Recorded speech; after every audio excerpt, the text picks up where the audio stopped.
Hello, my name is Heath Jones, and welcome to the Northwood Podcast.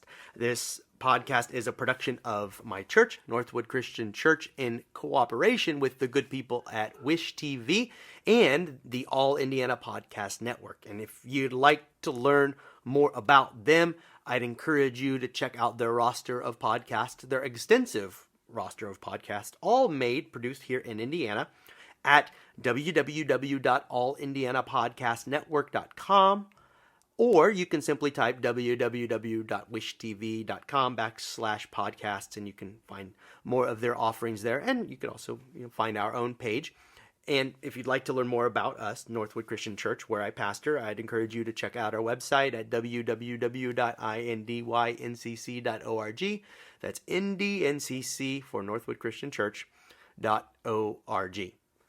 Lastly, if you are listening to this podcast, I would like you to help us out. If you have a moment, pause it, and I would encourage you to like, subscribe, or to follow this podcast by way of whatever app that you listen. I'm told that this will help other listeners find us by way of the internet's algorithms. So please encourage you to do that. Or if you would like to support us financially, you can find a link in the description of this episode. But enough of that. Today, we are going to be thinking carefully about a passage from the book of Isaiah, specifically Isaiah chapter 11, verses 1 through 10. And for those of you who don't know, the prophet Isaiah was someone who wrote in the centuries before Jesus, even half a millennia before Jesus, about his community's situation. And there's more I could say about the composition of the book and who wrote it. But the writers in this book called Isaiah wrote about the problems with their community, but also the hope that they held for their people. And more on that in a moment. But first, I'd like to take a moment to pause for some ads, at least for our podcast audience. And so here are some ads. And for those of us who never left, I'd like to welcome back our podcast audience post-ad break. And as I was saying earlier, we're going to turn our attention to a passage found in the book of Isaiah, chapter 11, verses 1 through 10, and it goes. A shoot shall come out from the stump of Jesse, and a branch shall grow out of his roots. The Spirit of the Lord shall rest on him, the Spirit of wisdom and understanding, the Spirit of counsel and might, the Spirit of knowledge and the fear of the Lord. His delight shall be in the fear of the Lord. He shall not judge by what his eyes see or decide by what his ears hear, but with righteousness he shall judge for the poor and decide with equity for the oppressed of the earth. He shall strike the earth with the rod of his mouth, and with the breath of his lips he shall kill the wicked. Righteousness shall be the belt around his waist, and faithfulness the belt around his loins. The wolf shall live with the lamb. The leopard shall lie down with the kid. The calf and the lion will feed together, and a little child shall lead them. The cow and the bear shall graze. Their young shall lie down together, and the lion shall eat straw like an ox. The nursing child shall play over the hole of the asp, and the weaned child shall put its hand on the adder's den. They will not hurt or destroy on all my holy mountain, for the earth will be full of the knowledge of the Lord as the waters cover the sea. On that day, the root of Jesse shall stand as a signal to the peoples. The nations shall inquire of him, and his dwelling shall be glorious. We'll come back to that in a moment. But first, I would just like to say, it'll never work. It'll never work. Did anyone ever tell you that? And you know that feeling. when you approach someone with an idea. Let's just say, for the sake of the argument, that it's a really, really, really, really, really good idea. And you know it. You have an answer to a problem, and you know it.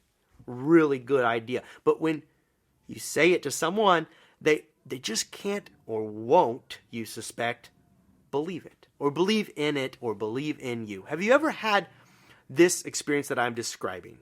This feeling of you've got something for the people to get involved in, a good idea, and people just look at that idea from the onset and they won't budge. It'll never work. Have you ever had the experience that I'm describing in church?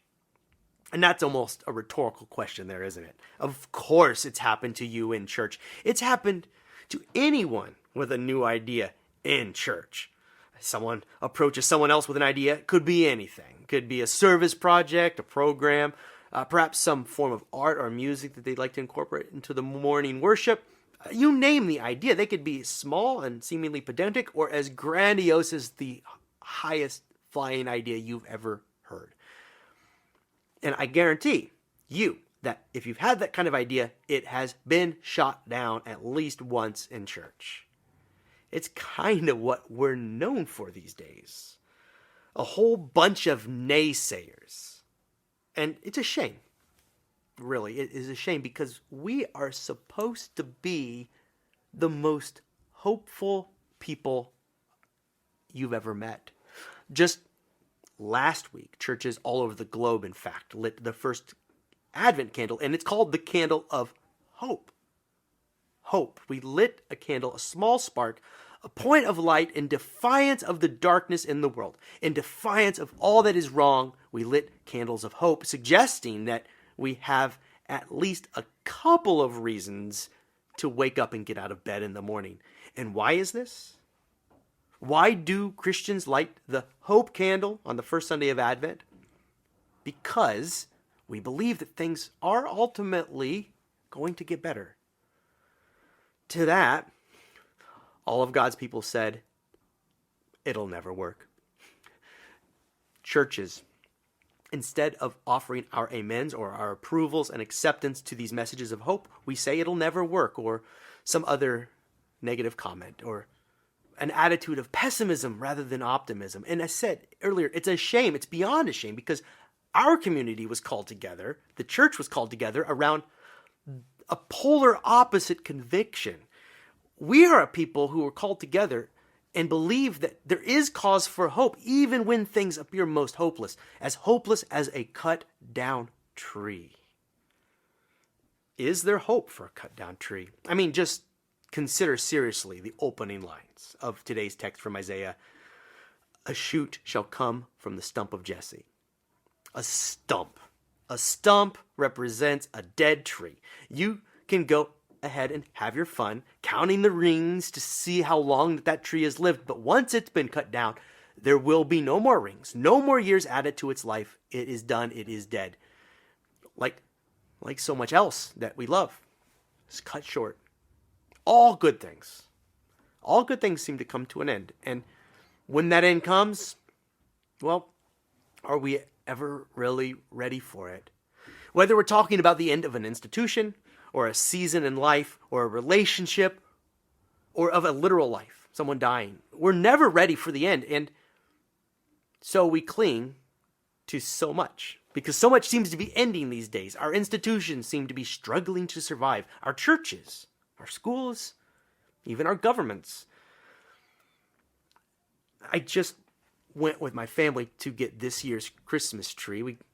Often we'll go get a real tree. We'll cut it down in a place that sells trees, grows them, sells them. And when we got there this year, we were directed away from the field from which we had gone to cut down our tree from previous years.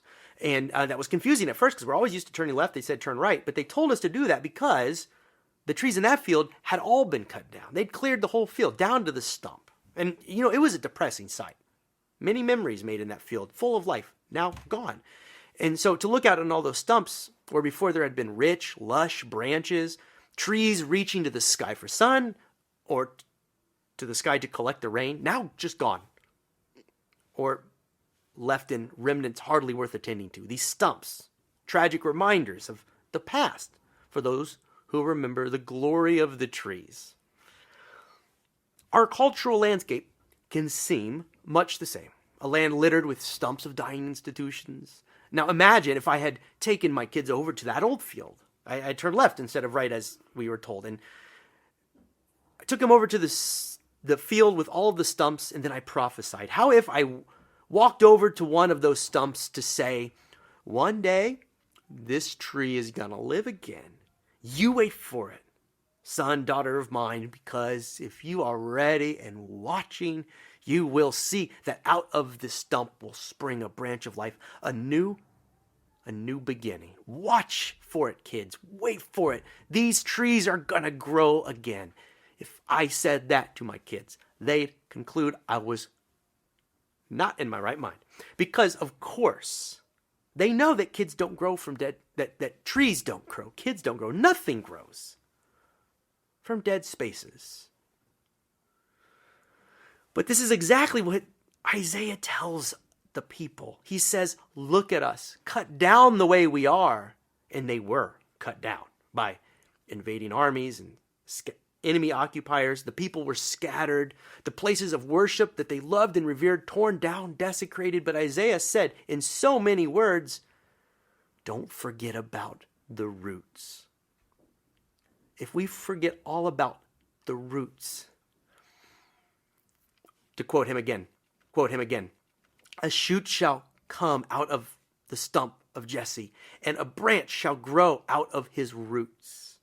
Now Jesse, named in that first verse, was the father of old King David, the slayer of giants. He came from a humble beginning, but from him came a dynasty that would rule over Israel and Judah in its heyday. And the prophet tells the people, remember your roots, remember that. Remember that the tree does not begin where its base meets the ground.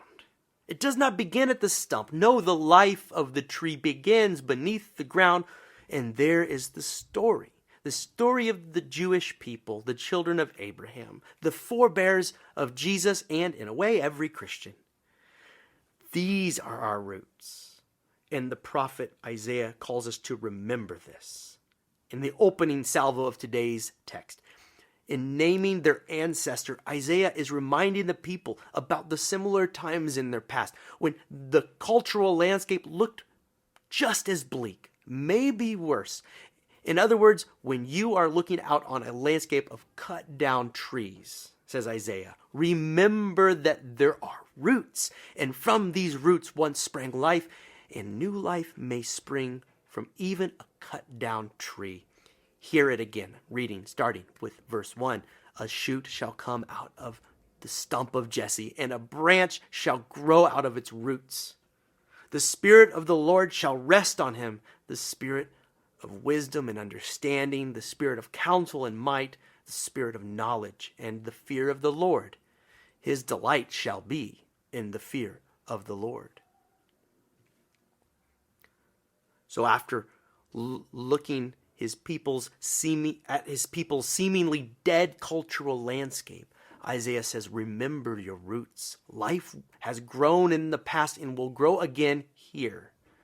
Then he goes on to describe a leader like you've never imagined, the sort of one who could bring about the world the people need. Here is a righteous leader who is wise, who understands, and this understanding comes from the one being who is filled with God's Spirit. And then it goes on. The prophet foretells of a time when the people will be governed by leadership that judges equitably. One who does not, quote, judge by what their eyes see or decide by what their ears hear. But with righteousness they shall judge the poor and decide with equity for the oppressed of the earth. The earth, all of it. So the governance of the land that Isaiah envisions for the future is not only fair, but ensures a just world for everyone, even the poor, and not just one nation's poor over and against another nation's poor. No, the scale of this vision is global in its scope, and it goes on. Quoting again, they shall strike the earth with the rod of their mouth, and with the breath of their lips they shall kill the wicked. Now, this may not seem like very good news for the world full of violence. very good news for us to hear that they shall kill the wicked. I mean, don't we have enough war to be getting on with these days? Violence in the streets. What more need I say? So when I read these words at first blush about the wicked being killed, I was put off. But wait, read it again. Go back to it. He shall strike the earth with the rod of his mouth, and with the breath of his lips he shall kill the wicked. Dr. Clark Williamson, may he rest in peace, wrote of these words, "This is an extremely odd kind of killing. He will do it with the breath of his lips, his words, not his weapons of war." Remarkable world peace. So Isaiah's vision includes a world without violence. Good grief. He can't really mean that. And you read on. Maybe he's going to hedge or backtrack a bit. But instead, he ups the ante in truly an astonishing way. Here we arrive at verses that, for my money, are some of the most fanciful in all of the Bible. I really feel compelled to read them again. So starting with verse 6. The wolf shall live with the lamb. The leopard shall lie down with the kid, little baby sheep. Just try to picture this as I read it. The calf and the lion will feed together, and a little child shall lead them. Cow and the bear will graze in the same field. Their babies will lie down together. The lion will eat straw like the ox. The nursing child, verse 8 says, will play near the home of one of the most poisonous snakes on the planet. And the child, as they get older, will grow the courage to put their hand inside the home of the snake and be unharmed. I mean, come on. I don't know how many of you have ever taken these words seriously for even a moment, but I mean, come on. Wolves cohabitating with lambs, leopards with baby sheep, bears eating grass, while the baby bear naps with the baby cow. Lions gone vegan. Lions eating straw. Children playing near the home of snakes. You get it. But, verse 9, you think this is a recipe for disaster, right? You're describing a field of slaughter where all of these animals tear into one another. But no, quoting the prophet, they will not hurt or destroy on all my holy mountain, for the earth will be full of the knowledge of the Lord as the waters cover the sea. So, all of that, no one will hurt or be hurt, kill or be killed, or destroy anything. And this will happen where? On God's holy mountain. Well, that may be rather contained, but where is that? Quote, for the earth will be full of the knowledge of the Lord as the waters cover the sea. In short, the Lord's mountain, where this lives, is every place. That's the vision that Isaiah has for us. Things will be this way in every place and for all people. Now, again, too much. Just too much. Too grand a scene, too wild a hope. I'm sorry, Isaiah, but your faith in God is just too big. You are longing for too bright a future.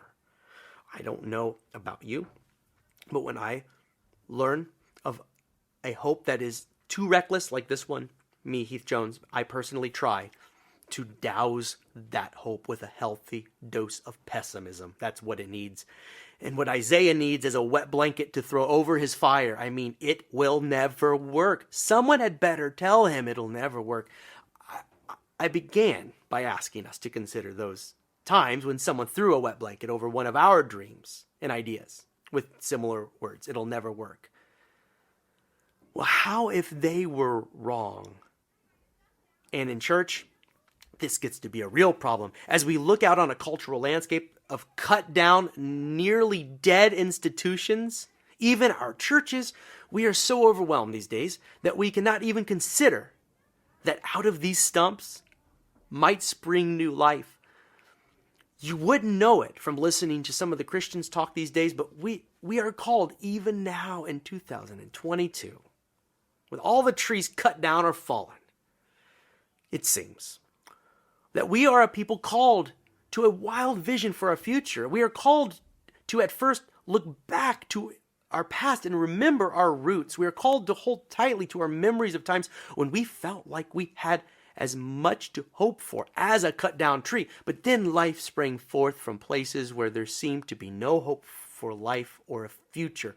Those times came, and our ancestors endured them and made it through by the grace of God. So let their stories give us a hope as we lean into the future. And as for the future, I think we may all agree that the future described by Isaiah is beyond my own capacity to hope, maybe yours. But there I go again, saying in my own way, in a toned down way, it can't be done. It won't work. The thing is, if you're a Christian, I'm a Christian, we are Christians, we believe that Jesus was born and embodied the attributes of the leader described in this passage. We believe that Jesus is the wise counselor, the one filled with the Spirit of God whose wisdom and ways lead the people to the peace of God, even now. And for Christians, a world where violence is all but removed from us and where peace finds everything and everyone, from the snake in its den to the child playing near its home, to all the lions and the lambs, and the people of the world, all of it. For Christians, this is the future that we are called to believe in. A just world void of all violence and unnecessary harm. Who can believe it? Isaiah believed in it. Jesus believed in it. Jesus would quote from Isaiah's vision himself and say that what was being described there was the breaking in of God's realm into the world. He told his disciples that this world, described by Isaiah and by Jesus, was theirs to enjoy, provided they have faith and enter in. He told us that he came to see Isaiah's vision come alive, to fulfill what the prophet had seen. And the first Christians understood this and conformed their communities to the values of Jesus. And the shape of their communities came more and more to reflect the place Isaiah is describing for us today. Now, I don't know if the lions really did lie down with the lambs, but from what I read in the book of Acts, it was a better world than many places. And this is the second week of Advent. And this is when we light the candle of peace. And I don't know if you realize it or not, but when we light this candle, when Christians light this candle, we are doing so whilst inspired by the vision of prophets like Isaiah. They would envision a world filled with God's peace. And we light the peace candle every year in churches around the globe to remind us that we are a people who hope to see Isaiah's vision and Jesus' vision for us to come alive around us in our lifetime. My hope. So I think that it is time for us to reconsider this dream. I think that while the cultural landscape does in ways resemble a field of cut down trees, I think that it is time for us to remember our roots. I think that it is time to remember that there were other times when our spiritual ancestors lived through moments in history that were in many ways as disorienting, and that the trunk of our tree is rooted in them. Those that have been through it remember our roots. Their testimonies anchor us, root us, ground us to a firm foundation. God is over us and is with us. So we are anchored there. We are anchored, rooted to our forebears. So remember these roots that give us life, have given us life, and the life that our roots supply. And what is that life? Well, looking back to our roots, a nation was birthed in the home of Abraham and Sarah, even in their old age. Centuries later, their children's children's children, and so on, were liberated from the mightiest empire then known, the Egyptian Empire, still to this day one of the largest to have ever existed. Centuries later, a young shepherd boy was called and commissioned to be the king, and the reign of King David would become the measure by which the people would gauge their nation's health and vitality going forward. My point is, life would spring up again and again. If you look to the roots, you'll see it. And when the people seemed cut off, cut down, the tree nothing but a stump, they remembered their roots. Same here. Remember our roots. Also consider the scope of the vision. True and lasting peace the world over. Ain't gonna work, you say? Tell that to Isaiah. Tell that to Jesus. So today I'm going to double down. I'm going to look out into our cultural landscape that seems perilous and hostile to life and say that Isaiah's vision can live. Children can have a safe world to live in. The violence we commit to one another against one another can end. It's within our power to stop. Even the animals might get in on this action if we were to take Isaiah's vision seriously. So, body of Christ, God's spirit of wisdom and understanding is in you, is in us. We are the hands and feet of Jesus in 2022, so let's not forget our roots and the life that may come from this stump, this cut down tree. Much more life than you could have hoped. As much hope for us today in 2022 as there is for a cut down tree, which by Isaiah's logic means that we have a lot to hope for. The church should leave the chorus of voices shouting it'll never work into the world and instead shout words of hope. Instead of shouting there is no hope, cutting ourselves off from possibilities, instead join the chorus of the saints who have long sung a song of hope, opening wide possibilities for our future. Remember their voices and the life that found our ancestors when they thought they had little reason to hope in their own day and time. Remember your roots, and the peace of God will find you. And then it finds us. And when it finds us, we'll echo the words of the prophet when he said in response to the glorious things God would do, quoting him one last time, "On that day, the root of Jesse shall stand as a signal to the peoples. The nations shall inquire of him, and his dwelling shall be glorious." Children of God, this is your future. Glorious and brighter than perhaps you can now see. So remember your roots and grow. God is not done with you yet. This has been the Northwood Podcast. If you like what we're doing here, please subscribe to the podcast by way of whatever app you use to listen, or leave a comment. These points of engagement drive more traffic our way.